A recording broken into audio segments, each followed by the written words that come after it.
Good morning विद्यार्थियों।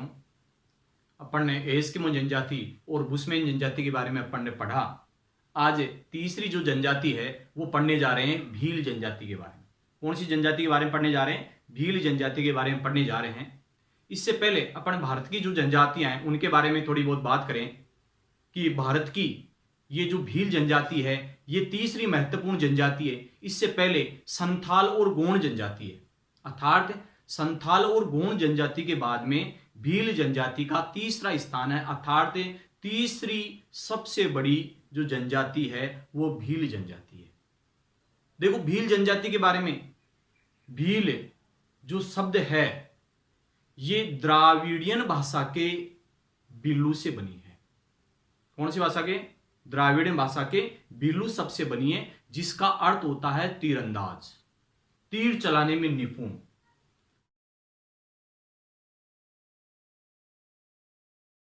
उसमें धुरंधर हो अपने आप में। जैसे एकलव्य के बारे में अपने चर्चा करें, वो एक भील जनजाति से संबंधित था। किससे संबंधित था? ये भील जनजाति से संबंधित था। तो इनके बारे में अगर देखें कि पुराणों के अनुसार इनके बारे में बताया गया है कि पुराणों के अनुसार भीलों की उत्पत्ति महादेव के पुत्र निषाद से हुई है। महादेव के पुत्र किससे हुई है? निषाद से हुई है। एक बार क्या हुआ, जब निषाद ने महादेव का जो बेल है नंदी, महादेव का जो बेल है वो है नंदी है, उसको मार दिया था। किसने मारा था? निषाद ने मारा था। इसके कारण से उसको क्या है, दंड स्वरूप है जंगलों में उसको निर्वासित कर दिया था। मतलब जंगलों में रहने के लिए क्या है, श्राप दे दिया था उसको कि भाई आज से ये क्या है, जंगलों में इनमें ये निवास करेगा। इसके बाद में अपन बात करें कि महाभारत महाकाव्य में इसका संबंध एकलव्य से बताते हैं। महाभारत एक महाकाव्य है वैसे, और उनमें इनका संबंध बताते हैं एकलव्य से, क्योंकि एकलव्य ने अपना अंगूठा भी गुरु को भेंट कर दिया था, और लेकिन फिर भी वो एक तीरंदाज था, काफी महत्वपूर्ण था। इसके बाद में अपन देखें रामायण काल के श्री राम को सबरी ने सीता की जब खोज करने के लिए वो गए थे जंगल में, दंडकारण्य ने जंगल में गए थे, तो उस समय क्या है, उसको बेर खिलाए थे। तो वो भी क्या है, भील जनजाति से संबंधित है। ये कर्नल टोड ने ये बताया कि ये तत्कालीन मेवाड़ राज्य की अरावली पर्वत श्रेणी में रहने वाले लोग हैं जिन्होंने महाराणा प्रताप की अकबर के विरुद्ध युद्ध में मदद की थी। महाराणा प्रताप के सेना में ये सम्मिलित होकर के अकबर के विरुद्ध इन्होंने युद्ध लड़ा था। वो थे भील जनजाति। कौन थे? भील जनजाति से संबंधित है। लेकिन ऐतिहासिक दृष्टि से अगर देखा जाए तो ये जनजाति है डगारिया, जैसे डूंगरपुर में, बांसिया बांसवाड़ा में, कोटिया कोटा में, दोआवा उदयपुर में ये शासन किया करते थे पहले। वो भील जनजाति है वर्तमान में। इसका ये इतिहास था। ये भील जनजाति का इतिहास के अंतर्गत अगर देखें तो ये क्या है, डगारिया डूंगरपुर में, बांसिया बांसवाड़ा में, कोटिया कोटा में और दोआवा उदयपुर में इनका शासन हुआ करता था। वो भील जनजाति से संबंधित था। कौन सी जनजाति से संबंधित था? ये भील जनजाति से संबंधित था। इसके बाद में इनकी अगर विशेषताएं देखें, विशेषताओं के बारे में, शारीरिक विशेषताएं, तो शारीरिक विशेषताओं के अंतर्गत ये नाट्य कद के होते हैं। वैसे किस प्रकार के कद के होते हैं? ये नाट्य कद के होते हैं। इनका रंग गहरा काला होता है वैसे, और इनकी नाक चौड़ी होती है। नाक क्या होती है? ये चौड़ी होती है। ये सुडोल इनका शरीर होता है, मजबूत होता है। आंखें इनमें इनकी लाल होती है। बाल इनके रूखे हुए होते हैं। इसके अलावा जबड़ा कुछ बाहर निकला हुआ होता है। इनका शरीर सुसंगठित व सुडोल होता है। ये लोग ईमानदार व परिश्रमी होते हैं।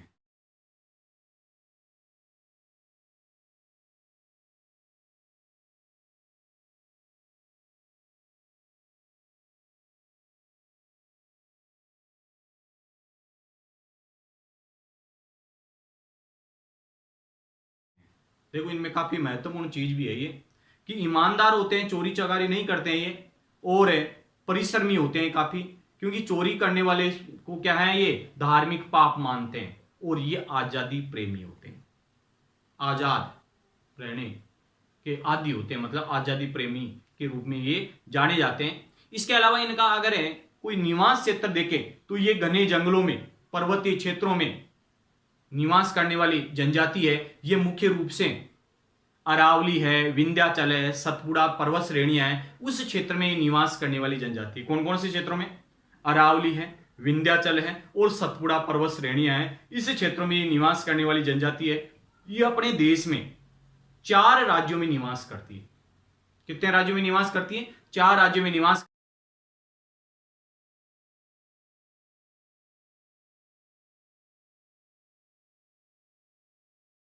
करती है।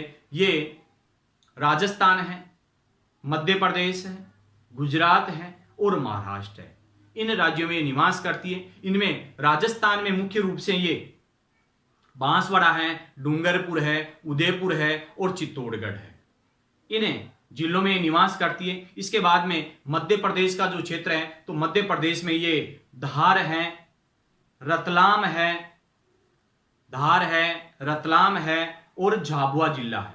इन जिलों में निवास करती है। इसके बाद में जो गुजरात का जो क्षेत्र है उसमें पंचमहल जिला और बड़ोदरा में निवास करती है। और महाराष्ट्र जो राज्य है उसके अंदर है औरंगाबाद है, अहमदनगर है, जलगांव है, पुणे है, नासिक है, धुले हैं। इस जिलों में ये निवास करती है। तो इस प्रकार से कहने का मतलब ये जो जनजातियां हैं ये अपने देश के महत्वपूर्ण कौन कौन से क्षेत्रों में निवास करती है? राजस्थान, मध्य प्रदेश, गुजरात और महाराष्ट्र। राजस्थान में कौन कौन से जिलों में? राजस्थान में बांसवाड़ा है, डूंगरपुर है, उदयपुर है, चित्तौड़गढ़ है। मध्य प्रदेश का जो क्षेत्र है उसमें धार है, झाबुआ है, रतलाम है। इसके बाद में गुजरात के अंदर है अपने वडोदरा है, वडोदरा और पंचमहल जिला। इसके बाद में महाराष्ट्र है, महाराष्ट्र के अंदर औरंगाबाद है, अहमदनगर है, जलगांव है, नासिक है, धुले हैं। इन जिलों के अंदर है ये सबसे ज्यादा जनसंख्या में रहते हैं। इनमें देखो अपने शुरू करते हैं कि जो भील जो जनजाति है ये कौन सी जनजाति के बाद में आती है?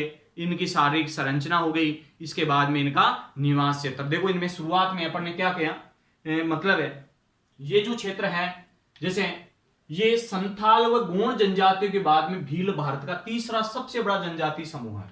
मतलब इससे बड़ी जो जनजाति समूह है ना वो कौन कौन से हैं?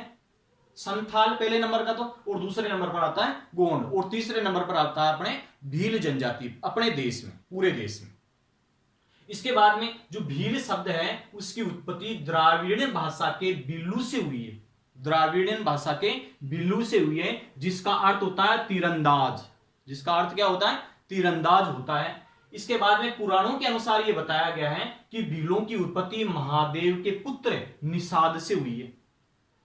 भील की उत्पत्ति है, पुराणों में यह लिखा गया है कि भीलों की उत्पत्ति है ये महादेव का पुत्र था निषाद, उनसे हुई है। निषाद ने पिता महादेव के बैल नंदी को मार दिया था। किसको मारा था इसने? नंदी को मारा था, जिसे दंड स्वरूप पर्वतीय क्षेत्रों में निर्वासित कर दिया था, दंडित कर दिया था, और उसको घने जंगलों में रहने के लिए बाध्य किया था। किसने किया? महादेव ने। किसको दिया श्राप? निषाद को। ठीक है, इसके कारण से वो क्या है, निषाद क्या बन गया? भील जनजाति संबंधित हुआ। किससे हुआ? भील जनजाति संबंधित। अब ये पुराणों में लिखा गया है। महाभारत महाकाव्य में इनका संबंध एकलव्य से है। महाभारत महाकाव्य है उनमें इनका संबंध किससे बताते हैं? एकलव्य से, क्योंकि एक भील जनजाति संबंधी था एकलव्य, और तीरंदाजी था उसके अंदर निपुण था ये। रामायण काल में श्री राम को सबरी ने सीता की खोज के दौरान दंडकार्य वन में बेर खिलाए थे। दंडकार्य जो क्षेत्र था उसके अंदर है बेर खिलाने का कार्य सबरी ने किया था। और सबरी है वो कौन सी जनजाति से संबंधित थी? भील जनजाति से संबंधित थी ये।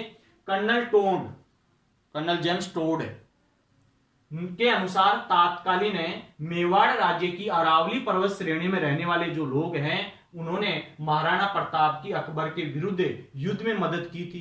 तो वो भी भील जनजाति है। कौन सी जनजाति है? भील जनजाति से संबंधित है ये।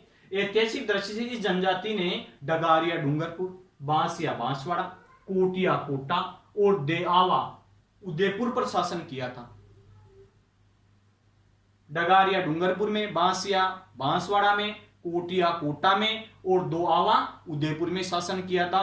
तो वो भील जनजाति है। कौन सी जनजाति है? वो भील जनजाति। अब देखो इनमें भीलों की जो शारीरिक विशेषताएं वो इस प्रकार से हैं। ये नाट्य कद के होते हैं, छोटे कद के होते हैं, लेकिन मजबूत होते हैं, कार्य करने में दक्ष ज्यादा होते हैं ये। इनका रंग गहरा काला होता है, काफी काला रंग के होते हैं ये, तथा नाक चौड़ी होती है, नाक यहां से चौड़ी होती है। आंखें लाल रहती है, बाल रूखे होते हैं, जबड़ा कुछ बाहर निकला होता है, सुगठित व सुडोल होता है, काफी मजबूत होता है, छोटे कद का होता है, काले गहरे रंग का होता है, लाल आंखें लाल रहती है, बाल रूखे रहते हैं, ठीक है ना, जबड़ा कुछ बाहर निकला होता है और शरीर क्या होता है? सुगठित व सुडोल होता है। ये लोग ईमानदार व परिश्रमी होते हैं, काफी मेहनती होते हैं, ईमानदार होते हैं और परिश्रमी होते हैं काफी। चोरी करने को धार्मिक पाप मानते हैं। चोरी नहीं करते हैं ये, चोरी करने को क्या मानते हैं? धार्मिक पाप मानते हैं। ये आजादी प्रेमी होते हैं, स्वतंत्र जीना इनका मतलब स्वभाव होता है। इसके बाद में आता है निवास क्षेत्र। निवास क्षेत्र कौन कौन से क्षेत्रों में है? ये मैंने बताया था आपको कि घने पर्वतीय क्षेत्रों में, घने जंगलों में, उन क्षेत्रों में इनका निवास क्षेत्र है। तो देखो इनमें भील दुर्गम व निर्जन पर्वतीय क्षेत्रों में निवास करते हैं ये लोग। अरावली, विंध्याचल और सतपुड़ा, अरावली, विंध्याचल व सतपुड़ा पर्वत श्रेणियों और वनों में रहते हैं। इनकी पर्वत श्रेणियां और वनों के अंदर रहते हैं ये। भारत में भील 4 राज्यों में, राजस्थान है, मध्य प्रदेश है, गुजरात है व महाराष्ट्र राज्यों में ये निवास करते हैं। भीलों का मुख्य केंद्रीकरण राजस्थान के बांसवाड़ा। राजस्थान में कौन कौन से जिलों में? बांसवाड़ा, डूंगरपुर, उदयपुर, चित्तौड़गढ़। ये बांसवाड़ा, डूंगरपुर, उदयपुर और चित्तौड़गढ़ जिलों में ये निवास करते हैं। मध्य प्रदेश के अंदर है ये धार है, झाबुआ है, रतलाम है। धार, झाबुआ और रतलाम। और गुजरात में पंचमहल और बड़ोदरा, गुजरात के अंदर पंचमहल व बड़ोदरा में। और महाराष्ट्र में ये औरंगाबाद, अहमदनगर, जलगांव, नासिक व धुले जिलों में ये निवास करते हैं। अब देखो ये जो जनजाति जहां रहती है वहां पर है लगभग 33% वन पाए जाते हैं। कितने प्रतिशत वन है? 33%। देखो 1952 की वन नीति के अनुसार भी बताया गया है कि 33% भाग पर वन होने चाहिए, लेकिन ये जो जनजाति के लोग जहां रह रहे हैं वहां पर 33%, क्योंकि घने जंगल हैं उसी क्षेत्र में ये निवास करते हैं, जो वर्तमान जो सभ्यता उनसे काफी दूर रहते हैं ये। तो लेकिन वर्तमान में इनके सामने कई प्रकार की परेशानियां आ रही है। देखो ये एक तो क्या करते हैं, झूमिंग कृषि करते हैं, जिसको अपने राजस्थान में वालरा कृषि कहते हैं। किस नाम जानेंगे उसको? वालरा कृषि करते हैं कि भाई एक घना जंगल होता है, उनके कुछ भाग को अपने काट लेते हैं, जला देते हैं, साफ करते हैं और 2-3 वर्षों तक वहां पर क्या है कृषि कर लेते हैं। तो इस प्रकार की जो कृषि पद्धति है उसको क्या है, किस नाम से जानेंगे? झूमिंग कृषि या स्थानांतरणशील कृषि के नाम से उसको जाना जाएगा। तो इस प्रकार की कृषि करने के कारण से एक मिट्टी का अपरदन होने के कारण से इनका निवास क्षेत्र ये कमजोर होता जा रहा है वर्तमान में, और इनकी स्थिति दयनीय होती जा रही है। नेक्स्ट जो वीडियो है ये भी